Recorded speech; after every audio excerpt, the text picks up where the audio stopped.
പണ്ട് കുറച്ച് ഫ്രണ്ട്സൊക്കെ കൂടിയിട്ട് ജീവനെ കളിയാക്കിയത് ബാത്റൂമിൽ വെച്ചായിരുന്നല്ലോ. അതുകൊണ്ട് ഇപ്പോഴും ജീവൻ കൃത്യമായി തന്നെ ബാത്റൂമിൽ പോയിരിക്കുന്നു. പക്ഷെ ഇത്തവണയും അവരാകട്ടെ പണ്ട് പറഞ്ഞിട്ടുണ്ടായിരുന്ന അതേ കാര്യങ്ങളാണ് ജീവനെ കുറിച്ച് സംസാരിക്കുന്നത്. സോമൻ വളരെ പാവമാണ്, അതുകൊണ്ടാണ് ഇപ്പോഴും ജീവന്റെ കൂടെ അവൾ നിൽക്കുന്നതെന്നൊക്കെ അവർ പറയുമ്പോഴത്തേക്കും എന്തുകൊണ്ടാണ് അവർ ഇത്തവണയും അതേ കാര്യങ്ങൾ തന്നെ പറയുന്നതെന്ന സംശയത്തിലായിരുന്നു ജീവൻ ഉണ്ടായിരുന്നത്. നമ്മൾ ഇരിക്കുന്ന സമയത്ത് ജീവനെ കണ്ടിട്ടൊന്നും ഇല്ലായിരുന്നല്ലോ. അപ്പോൾ ഇവള് ബാത്റൂമിൽ എവിടെയെങ്കിലും കാണുമെന്നൊക്കെ പറഞ്ഞുകൊണ്ട് അവർ നിൽക്കുമ്പോഴത്തേക്കും ഏച്ചിയും അവിടെ ഉണ്ടായിരുന്ന ഓരോരോ ഡോർസ് ആയിട്ട് ചവിട്ടി പൊളിക്കുവാനായിട്ടൊക്കെ നോക്കുന്നു. അങ്ങനെ ഇരിക്കെ ജീവൻ കയറിയ ബാത്റൂമിന്റെ ഡോറൊക്കെ തുറക്കാനായിട്ട് നോക്കുന്നതിന് മുമ്പായിട്ട് തന്നെ അവളും ഡോറൊക്കെ തുറന്ന് വെളിയിലേക്ക് വരികയാണ്. ഞങ്ങൾ പറയുന്നതൊക്കെ കേട്ട് നീ ഒളിച്ചിരിക്കുകയാണോ എന്നൊക്കെ ഏച്ചി ചോദിക്കുമ്പോഴത്തേക്കും ഞാനായിരുന്നു ഇവിടെ ആദ്യം എത്തിയിട്ടുണ്ടായിരുന്നതെന്നൊക്കെ ജീവനും പറയുന്നു. നീ സ്കൂളിൽ പഠിക്കുന്ന സമയം തൊട്ട് സുമൻ എന്തൊക്കെ കാര്യങ്ങൾ ചെയ്തിട്ടുണ്ടായിരുന്നോ അതെല്ലാം കോപ്പി ചെയ്തുകൊണ്ടായിരുന്നു നീ നടന്നിട്ടുണ്ടായിരുന്നത്. ഇപ്പോഴും അവൾ ഇട്ടിരിക്കുന്ന ഇയറിംഗ്സിന്റെ കോപ്പിയല്ലേ നീ ഇട്ടിരിക്കുന്നതെന്നൊക്കെ ഏജ് ചോദിക്കുമ്പോഴത്തേക്കും സുമൻ എനിക്ക് ഈ ഒരു ഇയറിംഗ്സ് ഒക്കെ ഗിഫ്റ്റ് ആയിട്ട് നൽകിയിട്ടുണ്ടായിരുന്നെന്ന് പറഞ്ഞ് അവളും കയ്യിലുണ്ടായിരുന്ന സുമൻ കൊടുത്ത ആ ഒരു ഗിഫ്റ്റ് ഒക്കെ നൽകുകയാണ്. പക്ഷെ പിന്നീടാണ് അത് ഫേക്ക് ആണെന്നുള്ള കാര്യമൊക്കെ ഞാൻ മനസ്സിലാക്കി കഴിഞ്ഞപ്പോഴത്തേക്കും മാച്ചിങ് ആയിട്ടുള്ള ഇയറിംഗ്സ് ഇടണമെന്നായിരുന്നല്ലോ അവൾ പറഞ്ഞിട്ടുണ്ടായിരുന്നതെന്ന് ഓർത്തുകൊണ്ട് ഞാനും ഒറിജിനൽ ആയിട്ടുള്ള ഇയറിംഗ്സ് ഒക്കെ മേടിച്ചു എന്ന് പറഞ്ഞ് അവരുടെ മുമ്പിൽ ഷൈൻ ചെയ്താണ് ജീവൻ നിൽക്കുന്നത്. അടുത്തതായിട്ട് നിങ്ങൾക്ക് എന്നെക്കുറിച്ച് എന്ത് കുറ്റമാണ് പറയുവാനായിട്ടുള്ളതെന്നൊക്കെ ജീവൻ ചോദിക്കുമ്പോഴത്തേക്കും ഏച്ചിയും മിൻഹ്വാന്റെ കാര്യമൊക്കെ ചോദിക്കുന്നു. സോമിന് മിൻഹ്വാൻ എന്ന ഒരാളെ ഇഷ്ടമാണെന്നൊക്കെ പറഞ്ഞിട്ടുണ്ടായിരുന്നു. ഇപ്പോൾ ആകട്ടെ നിനക്കും അവനെ ഇഷ്ടമാണെന്ന് പറയുന്നു. നിനക്കിപ്പോഴും ഒരു മാറ്റവും വന്നിട്ടില്ല. സോമിനും ഉൻഹോയും കൂടി സ്കൂളിൽ വെച്ച് ഡേറ്റ് ഒക്കെ ചെയ്തുകൊണ്ടിരുന്ന സമയത്തും നീ ആയിരുന്നില്ല അവര് ബ്രേക്കപ്പ് ആക്കിയിട്ടുണ്ടായിരുന്നത്. സോമിന് UNK എന്ന കമ്പനിയിൽ ജോലിയൊക്കെ കിട്ടിയതിന് ശേഷം അവളും നിന്നെ ആ ഒരു കമ്പനിയിലേക്കൊക്കെ റെക്കമെൻഡ് ചെയ്തു. അങ്ങനെ ഇരിക്കെ നീ എന്തുകൊണ്ടാണ് അവളുടെ ആളെ തന്നെ തട്ടിയെടുക്കുവാനായിട്ട് ശ്രമിച്ചിട്ടുണ്ടായിരുന്നതെന്ന് മറ്റൊരു ഫ്രണ്ട് കൂടി ചോദിക്കുമ്പോഴത്തേക്കും സോമനും അത്രയേറെ കള്ളങ്ങളൊക്കെ ഇവരെ പറഞ്ഞ് വിശ്വസിപ്പിച്ചിട്ടുണ്ടെന്നുള്ള കാര്യം ജീവനും മനസ്സിലാക്കുന്നു. ഇതാണ് എന്റെ കാർഡെന്ന് പറഞ്ഞ് ജീവനും അവളുടെ കമ്പനിയിലെ കാർഡൊക്കെ കാണിച്ചു കൊടുക്കുകയാണ്. അവളും UNK എന്ന കമ്പനിയിൽ അസിസ്റ്റന്റ് മാനേജർ ആണെന്നുള്ള കാര്യവും അറിയിക്കുന്നു. മാത്രമല്ല ഞാൻ 7 വർഷം മുമ്പായിരുന്നു ആ ഒരു കമ്പനിയിൽ ജോയിൻ ചെയ്തിട്ടുണ്ടായിരുന്നത്. ഞാൻ അസിസ്റ്റന്റ് മാനേജർ എന്ന പോസ്റ്റിലൊക്കെ കയറി 2 വർഷം കഴിഞ്ഞപ്പോഴത്തേക്കും ആയിരുന്നു അവളെ ഞാൻ റെക്കമെൻഡ് ചെയ്തിട്ടുണ്ടായിരുന്നത്. അതുകൊണ്ട് തന്നെ അവൾ കമ്പനിയിൽ കയറിയിട്ട് വെറും 1 വർഷം മാത്രമേ ആയിട്ടുള്ളൂ. നിങ്ങളെ എല്ലാവരെയും അവൾ പറ്റിക്കുകയായിരുന്നു. പിന്നെ മിൻഹ്വാൻ അത് എന്റെ ബോയ് ഫ്രണ്ട് ആണെന്ന് പറഞ്ഞ് അതിന്റെ ഒരു തെളിവും കൂടി അവൾ കാണിച്ചു കൊടുക്കുകയാണ്. അവൾ അപ്പോൾ തന്നെ മിൻഹ്വാനെ കോൾ ചെയ്തതിന് ശേഷം ഞാനിപ്പോൾ റിയൂണിയൻ ഒക്കെ നടക്കുന്ന സ്ഥലത്താണ് നിൽക്കുന്നത്. എന്റെ ഫ്രണ്ട്സ് എന്റെ കൂടെ ഉണ്ട്. നിനക്ക് അവരോടൊന്ന് ഹായ് ഒക്കെ പറയാമോ എന്ന് അവൾ ചോദിക്കുമ്പോഴത്തേക്കും അവരെല്ലാവരും കൂടി ചേർന്നിട്ട് ഞങ്ങൾ എല്ലാവരും ജീവന്റെ ഫ്രണ്ട്സ് ആണ്. നീ ശരിക്കും അവളുടെ ബോയ് ഫ്രണ്ട് ആണോ എന്നൊക്കെ മിൻഹ്വാന്റെ അടുത്തും ചോദിക്കുന്നു. ജീവണിന് സുമിനല്ലാതെ മറ്റ് ഫ്രണ്ട്സ് ഉണ്ടെന്നുള്ള കാര്യം എനിക്ക് അറിയില്ലായിരുന്നു. എന്തായാലും ഞാൻ അവളുടെ ബോയ് ഫ്രണ്ട് ആണ്. അവളെ നിങ്ങൾ നന്നായി തന്നെ നോക്കണമെന്നൊക്കെ അവൻ പറഞ്ഞുകൊണ്ടിരിക്കുമ്പോൾ തന്നെ ജീവണും ഫോണൊക്കെ കട്ട് ചെയ്യുന്നു. ഇപ്പോഴെങ്കിലും നിങ്ങൾക്ക് കാര്യങ്ങളൊക്കെ മനസ്സിലായല്ലോ എന്ന് ചോദിച്ചുകൊണ്ട് ജീവണും പെട്ടെന്ന് തന്നെ അവിടെ നിന്ന് ഇറങ്ങി പോകാനായിട്ടൊക്കെ നോക്കുന്നു. പക്ഷെ അവൾ പോകുന്നതിന് മുമ്പായിട്ട് ഏച്ചി വീണ്ടും അവളെ തടയുകയാണ്. എന്തൊക്കെ കാര്യങ്ങൾ നീ തെളിയിക്കുവാനായിട്ട് ശ്രമിച്ചിട്ടുണ്ടായിരുന്നെങ്കിലും സ്കൂൾ ടൈമിൽ നടന്ന ആ ഒരു കാര്യം നിനക്ക് ഇതുവരെയായിട്ടും തെളിയിക്കുവാനായിട്ട് സാധിച്ചില്ല. സോമനും മുൺഹോയും കൂടി ചേർന്ന് ഡേറ്റ് ഒക്കെ ചെയ്തുകൊണ്ടിരുന്ന സമയത്ത് നീ പറഞ്ഞിട്ടായിരുന്നില്ലേ സോമനും മുൺഹോനെ വേണ്ടെന്ന് വെച്ചിട്ടുണ്ടായിരുന്നതെന്നൊക്കെ അവർ ചോദിക്കുമ്പോഴത്തേക്കും ജീവണും നീ അതിന് ഉൺഹോനെ ഡേറ്റ് ചെയ്തിട്ടുണ്ടായിരുന്നോ എന്നൊക്കെ സോമിന്റെ അടുത്ത് ചോദിക്കുകയാണ്. ഡേറ്റ് ചെയ്തിട്ടുണ്ടെന്ന് എല്ലാവരോടും പറഞ്ഞിട്ടുണ്ടായിരുന്നത് കൊണ്ട് തന്നെ ഇപ്പോൾ അതൊരു കള്ളമായിരുന്നു എന്നൊന്നും തുറന്നു പറയുവാനായിട്ട് സുമൻ തയ്യാറാകുന്നില്ല. ഞാനും ഉൺഹോയും ശരിക്കും ഡേറ്റ് ചെയ്തിട്ടുണ്ടായിരുന്നു. പക്ഷേ നിനക്ക് ഉൺഹോനെ ഇഷ്ടമായത് കൊണ്ട് തന്നെ നിന്നോട് തുറന്നു പറയാതിരുന്നതായിരുന്നു എന്നൊക്കെ ഇപ്പോൾ സുമൻ പറയുമ്പോഴത്തേക്കും നിങ്ങൾ രണ്ടുപേരും ഡേറ്റ് ചെയ്തു എന്ന കാര്യം ഞാൻ അറിഞ്ഞിട്ടില്ലായിരുന്നുവെങ്കിൽ പിന്നെ ഞാൻ എങ്ങനെയാണ് നിങ്ങളോട് ബ്രേക്കപ്പ് ആക്കുവാനായിട്ട് പറഞ്ഞിട്ടുണ്ടാക്കുക എന്നൊക്കെ ജീവണും അവളുടെ അടുത്ത് ചോദിക്കുന്നു. ജീവണും കുറച്ച് ദേഷ്യത്തിലൊക്കെ ആയിരുന്നു അത് പറഞ്ഞിട്ടുണ്ടായിരുന്നത്. അത് കേൾക്കുന്ന ഏച്ചിയും ഇപ്പോൾ സുമനെ സപ്പോർട്ട് ചെയ്തൊക്കെയാണ് സംസാരിക്കുന്നത് പോലും. ഞാൻ ഇത്രത്തോളം കാര്യങ്ങൾ നിങ്ങളുടെ മുമ്പിൽ പ്രൂവ് ചെയ്യുവാനായിട്ട് ശ്രമിച്ചു. ഞാനാകട്ടെ എന്റെ കാർഡ് കാണിച്ചു. ബോയ് ഫ്രണ്ട് എന്റേതാണെന്ന് തെളിയിച്ചു. എന്നിട്ട് പോലും നിങ്ങൾ എന്തുകൊണ്ടാണ് ഇപ്പോഴും എന്നെ വിശ്വസിക്കാത്തതെന്നൊക്കെ ജീവൻ ചോദിക്കുമ്പോഴത്തേക്കും ഒരു പക്ഷെ ആ ഒരു കാർഡൊക്കെ ഫേക്ക് ആണെങ്കിലോ എന്ന് പറഞ്ഞുകൊണ്ട് ഏജിയും നിൽക്കുന്നു. കഴിഞ്ഞ 3 വർഷവും നിങ്ങൾ ഇവൾ പറഞ്ഞ കാര്യങ്ങളൊക്കെ വിശ്വസിച്ചിട്ട് എന്നെ ബുള്ളി ചെയ്തു. ഈ ഒരു റിയൂണിയന് പോലും ഇവൾ പറയുന്ന കാര്യങ്ങളൊക്കെ വിശ്വസിച്ച് എന്നെ ബുള്ളി ചെയ്യുവാനായിട്ടാണോ നിങ്ങൾ തീരുമാനിച്ചിട്ടുള്ളതെന്നൊക്കെ ജീവനും അവരുടെ അടുത്ത് ചോദിക്കുകയാണ്.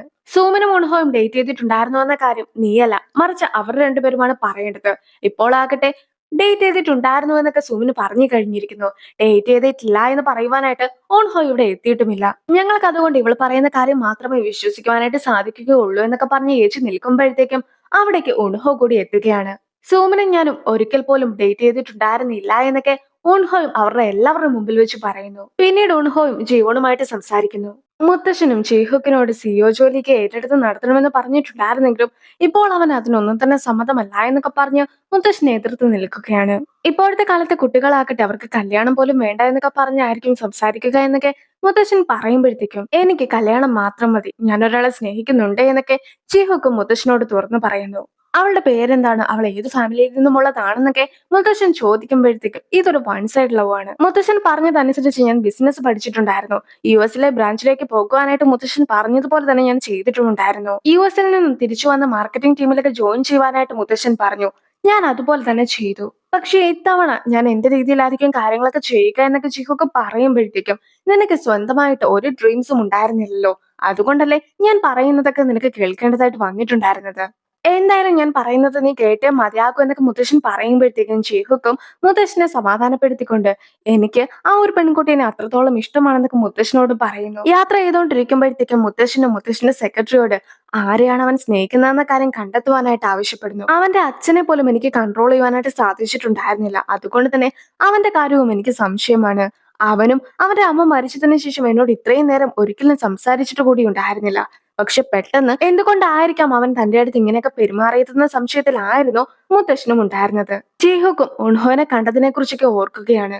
നീ ഹൈസ്കൂൾ റിയൂണിയൻ ഒക്കെ പോയാൽ മതിയാകും എന്നൊക്കെ ചീഹുക്ക് പറയുമ്പോഴത്തേക്കും ഞാൻ എന്തിനാണ് അവിടെ പോകുന്നതെന്നൊക്കെ ആയിരുന്നു ഉൺഹോയും ചോദിച്ചിട്ടുണ്ടായിരുന്നത്. നീ ജീവനെ ഓർക്കുന്നില്ലേ, പണ്ട് ഒരു തെറ്റിദ്ധാരണയൊക്കെ സംഭവിച്ചിട്ടുണ്ടായിരുന്നു. നീ ഈ ഒരു റിയൂണിയൻ ഒക്കെ പങ്കെടുക്കുകയാണെങ്കിൽ അത് ജീവനെ വളരെയധികം ഗുണം ചെയ്യുമെന്നൊക്കെ ആയിരുന്നു ചീഹുക്കും പറഞ്ഞിട്ടുണ്ടായിരുന്നത്. ഇനി റിയൂണിയൻ ഒക്കെ നടക്കുന്നിട കാണിക്കുകയാണ്. എല്ലാവരും ഉൺഹോ എങ്ങനെയാണ് ഇവിടെ എത്തിച്ചേർന്നിട്ടുണ്ടായിരുന്നെന്ന സംശയത്തിലായിരുന്നു ഉണ്ടായിരുന്നതും. അപ്പോൾ നിനക്ക് എന്നെ പണ്ട് ഇഷ്ടമായിരുന്നു എന്നൊക്കെ ഉൺഹോ ചോദിക്കുമ്പോഴത്തേക്കും എന്ത് മറുപടി പറയണമെന്ന് അറിയാതിരുന്ന ജീവനും പെട്ടെന്ന് തന്നെ അവിടെ നിന്ന് ഇറങ്ങി ഓടുകയാണ്. റിയൂണിയന്റെ അവിടെ എന്താണ് സംഭവിച്ചതെന്നൊന്നും അറിയത്തില്ലാത്തത് കൊണ്ട് തന്നെ ഇപ്പോൾ ചീഹുക്കും ആ ഒരു സ്ഥലത്തിന്റെ ഒക്കെ മുമ്പിൽ പോയി നിൽക്കുന്നു.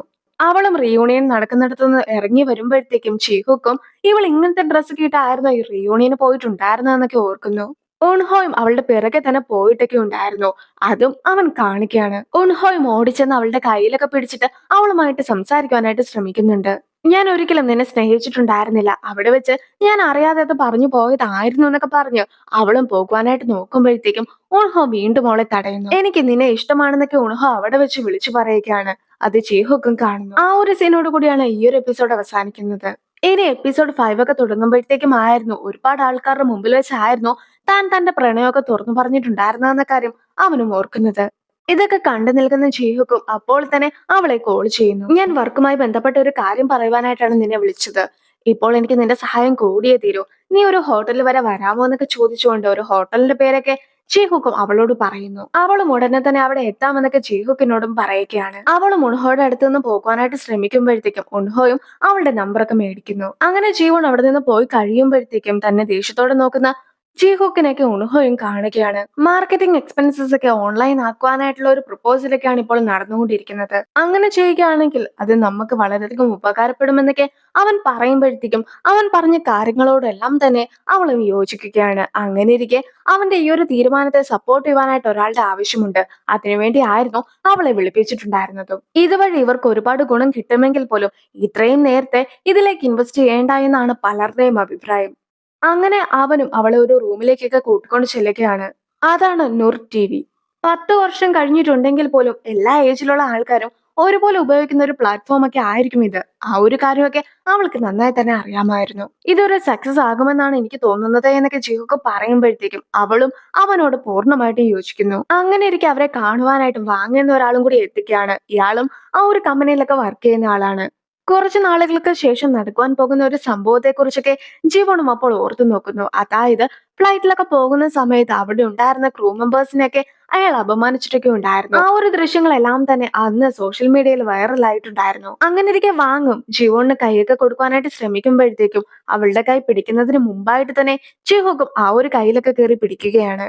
ഇപ്പോൾ ജീവന് കൈ കൊടുക്കാനായിട്ട് ശ്രമിച്ചത് പോലും അവളെ കാണുവാൻ ഭംഗിയുള്ളത് കൊണ്ടായിരുന്നു.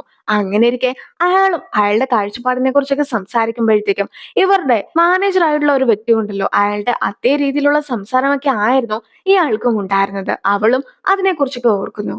സോമൻ ഇപ്പോഴും റീയൂണിയൻ ഒക്കെ നടക്കുന്ന സ്ഥലത്താണ് ഉള്ളത്. അവളും എല്ലാം നിസ്സാരമായിട്ടൊക്കെ സംസാരിച്ച് തള്ളിക്കളയുവാനായിട്ട് നോക്കുമ്പോഴത്തേക്കും ഓരോ ഫ്രണ്ട്സ് ആയിട്ട് ഓരോരോ കാര്യങ്ങൾ അവളോട് ചോദിക്കുന്നു. ആ ഒരു കമ്പനിയിൽ ആദ്യം ജോലി കിട്ടിയിട്ടുണ്ടായിരുന്നത് ജിയൂണിനായിരുന്നു. പിന്നീട് അവൾ റെഫർ ചെയ്തത് കൊണ്ടായിരുന്നോ നിനക്കും അവിടെ ജോലിയൊക്കെ കിട്ടിയിട്ടുണ്ടായിരുന്നത്? അവൾ അവിടുത്തെ അസിസ്റ്റന്റ് മാനേജറും നീ അവിടുത്തെ വെറുമൊരു കോൺട്രാക്ട് വർക്കറും ആയിരുന്നോ എന്നൊക്കെ ഒരാൾ ചോദിക്കുമ്പോഴത്തേക്കും നീയും മുൻഹോയും ഡേറ്റ് ചെയ്തിട്ടുണ്ടായിരുന്നോ എന്നൊക്കെ പറഞ്ഞിരുന്ന കാര്യങ്ങൾ കള്ളമായിരുന്നോ എന്ന് മറ്റൊരാളും ചോദിക്കുകയാണ്. നീയും റിയൽ അല്ലാത്ത രീതിയിലുള്ള കമ്മലൊക്കെ ആയിരുന്നോ ജീവന് നൽകിയിട്ടുണ്ടായിരുന്നതെന്ന് മറ്റൊരാളും ചോദിക്കുന്നു. ഇത്രയും കാലം അവൾ നീ ഉപയോഗിക്കുന്ന സാധനങ്ങൾ അതേ രീതിയിൽ കോപ്പി ചെയ്ത് ഉപയോഗിക്കുക ആയിരുന്നില്ല. മറിച്ച് നീ എന്തെങ്കിലും ഒരു സാധനം മേടിക്കുമ്പോഴത്തേക്കും അതിന്റെ ഡ്യൂപ്ലിക്കേറ്റ് അവൾക്ക് ഗിഫ്റ്റ് ആയിട്ട് കൊടുക്കുന്നതായിരുന്നു അല്ലേ? അങ്ങനെ എല്ലാവരും ഓരോരോ കാരണങ്ങൾ പറഞ്ഞ് അവളെ കുറ്റപ്പെടുത്തുമ്പോഴത്തേക്കും അവൾക്കും തിരിച്ച് പ്രതികരിക്കുവാൻ പോലും ഒന്നും ഉണ്ടായിരുന്നില്ല. അങ്ങനെ ഇരിക്കെ അവളും പെട്ടെന്ന് ബാത്റൂമിലേക്കൊക്കെ പോകുകയാണ്. അവൾ പിന്നീട് ജീവനെ കോൾ ചെയ്യുവാനായിട്ടൊക്കെ ശ്രമിക്കുന്നുണ്ടെങ്കിലും ജീവൻ ഫോൺ എടുക്കുന്നുണ്ടായിരുന്നില്ല. ഏറ്റവും ഒടുവിലായിട്ട് അവളും തിരിച്ച് ഫുഡൊക്കെ കഴിക്കുന്നിടത്തേക്ക് എത്തുമ്പോഴത്തേക്കും എല്ലാവരും തന്നെ അവളെ ഉപേക്ഷിച്ച് പോയിട്ടുണ്ടായിരുന്നു. അപ്പോൾ ആ ഒരു സീനോട് കൂടി ഈ ഒരു വീഡിയോ അവസാനിപ്പിക്കുകയാണ്. അടുത്തൊരു വീഡിയോ ആയിട്ട് ഇത്രയും വേഗം കാണാം. ബൈ.